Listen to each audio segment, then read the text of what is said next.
Maraknya kasus sindikat scam internasional di Ciretum, Kamboja yang melibatkan 110 orang warga negara Indonesia atau WNI. Kasus tersebut menambah rentetan panjang warga Indonesia menjadi korban tindak pidana perdagangan orang atau TPPO jaringan internasional.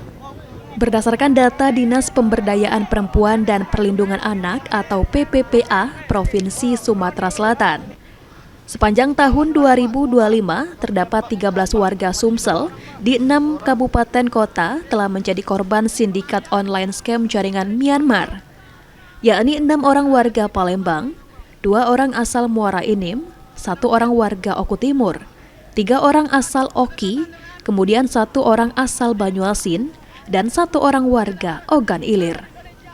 Kepala Dinas PPPA Provinsi Sumatera Selatan, Fitriana, mengatakan warga Sumsel yang terlibat TPPO scam lantaran tergiur dengan penawaran kerja di luar negeri dengan iming-iming gaji yang cukup besar.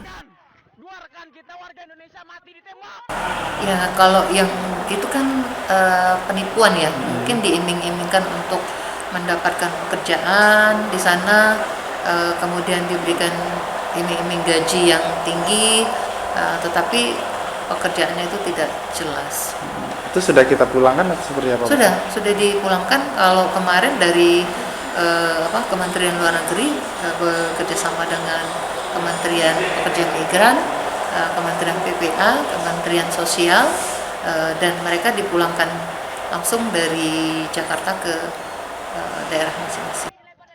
Selain itu, pada 27 Agustus 2025, terdapat 3 WNI asal Sumsel bermasalah berhasil dipulangkan dari Malaysia setelah jadi korban TPPO dan dipekerjakan secara ilegal sebagai pegawai perusahaan hingga asisten rumah tangga. Eki Saputra, PAL TV.